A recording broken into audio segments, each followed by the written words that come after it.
and see if we can unite the world in dealing with one of the greatest challenges facing mankind. So that will happen at some point during the show. Then IOB will open the public square for us, and then Rotimi Sankore and I will take the rest of the show for public square from 4 p.m. all the way till 6 p.m., where we will talk about education. Is the final part of our 3 series on education, which is powered by the Wole Soyinka Center for Investigative Journalism. So, if you're ready to roll, I am ready to roll on Global Review. So fasten the seatbelts. I don't know how you're managing to navigate your way through the traffic on the island. I hear the people on the mainland just sat still, and those on the island just sat still because of the funeral rites of former interim president, Ernest Shonekan, whose funeral rites happening along the Marina axis. So they put out a traffic advisory, so people, they remember the saying, to be forewarned is to be forearmed. So they decided to stay back. But if you're around any of those places where you're having the festivities, so you're having the observation of the former interim president happen, you just sit back and listen to Global Review on 99.3 Nigeria Info.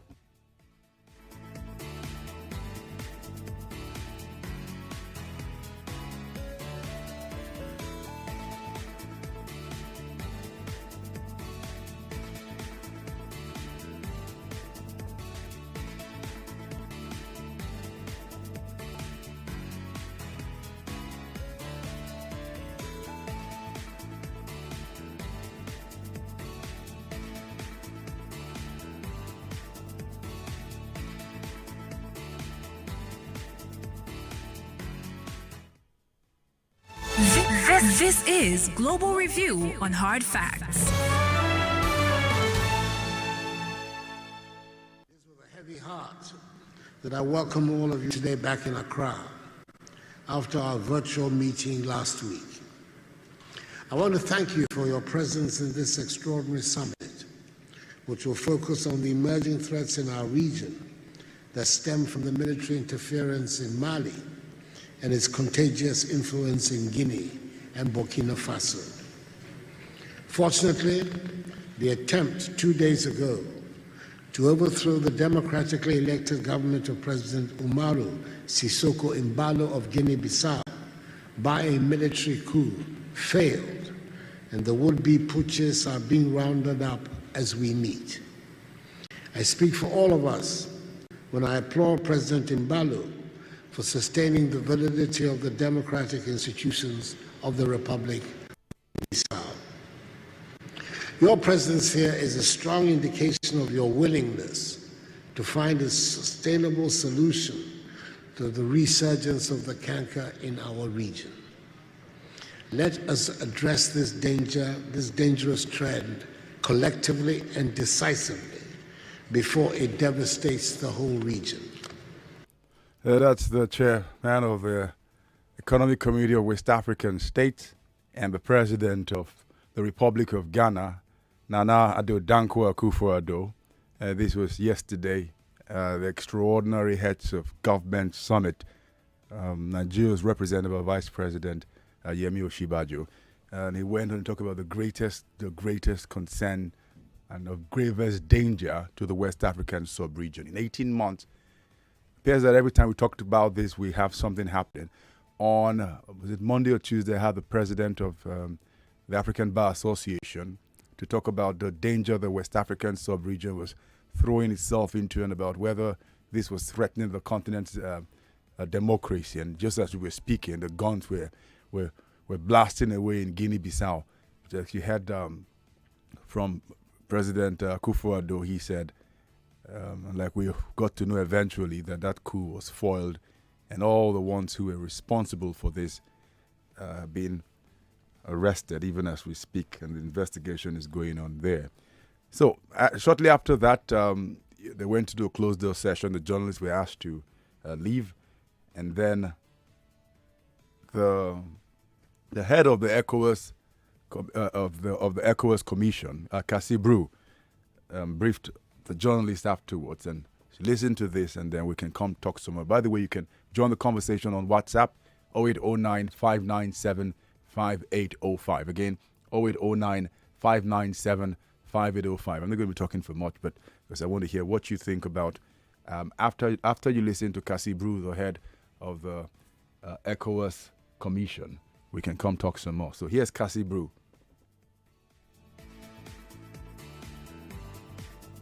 The first decision that they took was to still decide to maintain the suspension of Burkina Faso from all ECOWAS institutions, to reaffirm the condemnation of this coup d'etat, and they also requested the immediate release of President Roch Marc Christian Kabore, release without condition.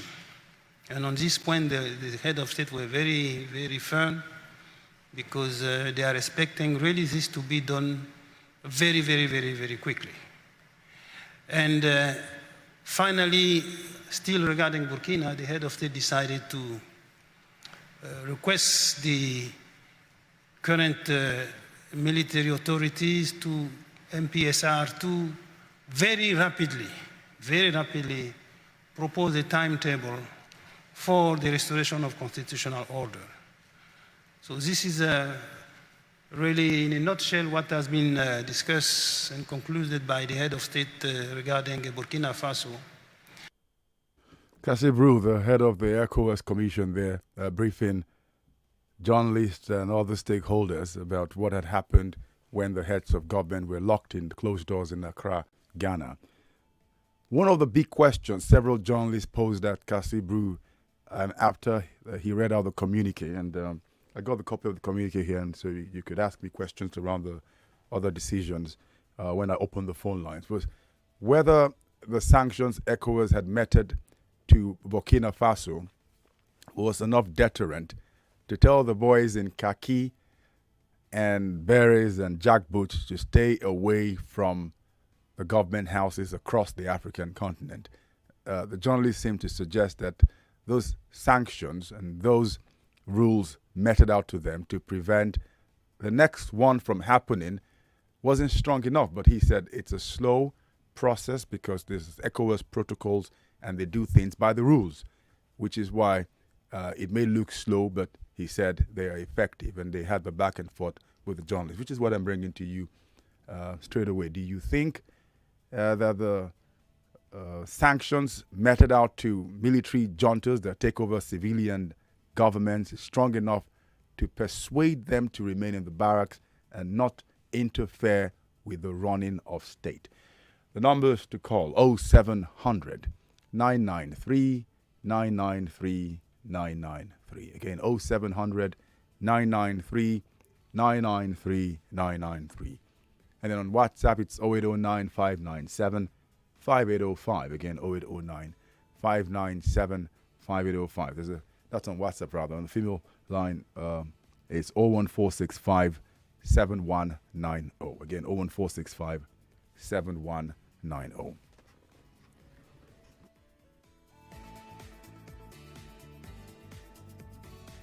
So we stay with Burkina Faso today, and you've heard Nana Addo Dankwa Akufo-Addo, the chairman of ECOWAS, and you've heard Cassie Brew, the head of the ECOWAS Commission. What do you think? Do you think the sanctions are strong enough, or you think they're still too weak? Hello and good afternoon. Hello and good afternoon. Good afternoon, sir. Great to have you join us. What's your name, please, and where are you calling from? Hold on, I'm calling from Lekki. Lekki. What's your name? I didn't get it. Great Amisa. Great. Yes, Thank you sir. very Amisa. much. Great Anista. Please go ahead and make your yes, comments. Sir. And I think ECOWAS, they are slow because the decision that they want to take now is very, very slow, because those people that represent ECOWAS in their own country, they are not doing well. They are not doing proper. I'm not saying the decision that took over military in Burkina Faso and other places, I'm not saying it's good though. Yeah. But they should think how to work on this Africa very well first. Sorry, great. You know, I was listening to someone analyst yesterday. Who works with the African Union, and he was saying maybe we need to redefine the meaning of coup to also include political systems that have hijacked the system in a way where the people can no longer have their say in government. Just that this time, rather than have the military with the guns, you have civilians who, through the ballot, have now gamed the system in a way that can only profit them only. Exactly. You are right, sir. You are right, sir. Well, that's his opinion, though. But I thought it was that opinion. Yeah. I concord. I exactly. That's where I stand. Because, like now, if your house is not good and you are going outside to take care of other, you cannot even say it outside if your own house is not good. Apart of Ghana now, right? Ghana, they are trying. Apart of Ghana now, all these African nations they are just messed up with the system. And if care is not taken, sir, the same thing that happened in Burkina Faso will happen in 2023 here in Nigeria. All right. Are you with me? Yeah, because of this leader think that poor people have nothing. Look at their side. You see what happened. Think that we are just foolish. They think that we don't have anything to say, and now don't have. Yeah. All right. Great. Contribution. Thank you very much. All those our army have something that will help us out. All right. Thank you very much. Let's speak with Akin. Akin is calling in from Ogba. Hello, Akin. Great to have you join us on 99.39. Hey, Makushi. Go ahead, please. Yes. So. The ECOWAS and African leaders, they are not telling themselves the truth. Just like last week I said, they think the people will not talk because they have improved also and proper. Make us box us to a corner where poverty now is enough. Hello. We hear you, Akin. Go ahead. But those who think that they can always suppress the people, oppress the people, just like last week I said, the doom days will always come. All right. Until they begin to deliver good governance. That is the only way out. Until they begin to deliver good governance. Thank you very much. Akin says that's the only way out. Call us, let's talk 0700 993 993 993. Hello and good afternoon. Hello and good afternoon. No, it's not there. Hello and good afternoon. Hello, good afternoon. Great to have you join us. What's your name, please, and where are you calling from? My name is Abalo Balo. I'm calling from Ikoyi. Abalo Balo, you say? Yeah. Sorry, I want to ask you a question.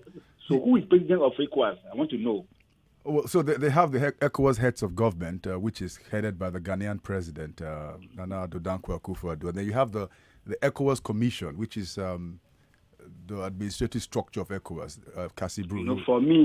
For me, I think that is the wrong decision. That you don't have a president of a country to be ECOWAS president. For me, because the president, they're not doing the right thing. He's there as the president. These African leaders, they don't want, Africa to prosper. So that's why ECOWAS is not effective. They are giving loan and giving sanctions to Burkina Faso. What kind of sanction is that? Right. For me, they should put ordinary person. I'm not saying ordinary person are just ordinary. Yeah. They should put somebody who is not a president of a nation as a chairman of ECOWAS. Okay, thank you very much. Even though the commission has this job to do, the chairman basically are more of ceremonial, and then the commission is where the real work happens. Hello. Sorry about that. Please call back. Hello and good afternoon. Great to have you join us. What's your name, please, and where are you calling from? My name is Veteran Ignatius. Ignatius. Please go ahead.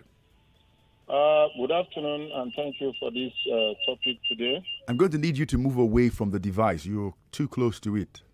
Okay, I'm off from the device. Good. Please go ahead now. I want to let you know that 1991, I was in Somalia, Mogadishu. Wow. I'm a war veteran, so sorry. Oh, wow. Excellent. I was in Mogadishu. I was in Sierra Leone. I was in ECOMOG. Then went back again for UN mission 2 times. So what am I trying to say? What I'm trying to say is that our leaders, ECOWAS leaders per se, they are not taking these issues head on. They are not being serious about it at all. If they are serious, look at Mali. The man is still there. It happened in other places before Mali. Now Burkina Faso.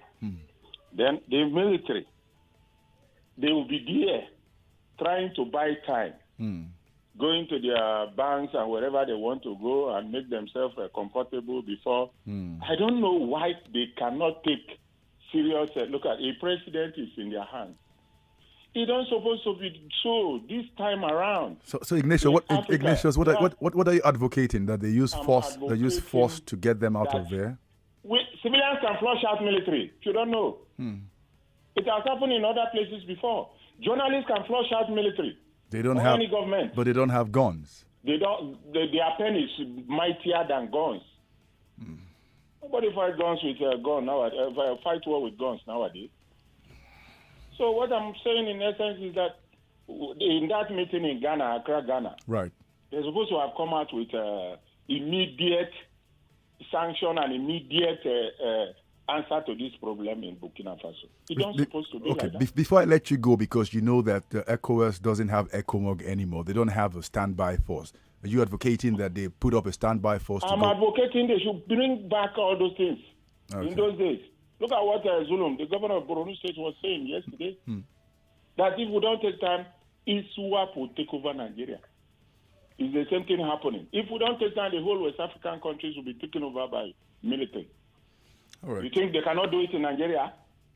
All right, Ignatius. Thank you very much. And, Ignatius, the veteran, thinks that they should have taken a stronger stance, maybe put in the force to go flush out the military in Mali, Guinea, as well as Burkina Faso. But at what cost? You know what happened when Nigeria did leave the effort to free Liberia and Sierra Leone, and it cost us billions of dollars and lives also of Nigerian citizens who were from here sent there and those who were doing business in those countries. But then they would argue with you at the end of the day, this was what it was worth. We're going to go on a quick break. The Global Review, it's a short edition because we have the World Cancer Day to talk about right after the break. Please stay with us on 99.3 Nigeria Info. Let's talk.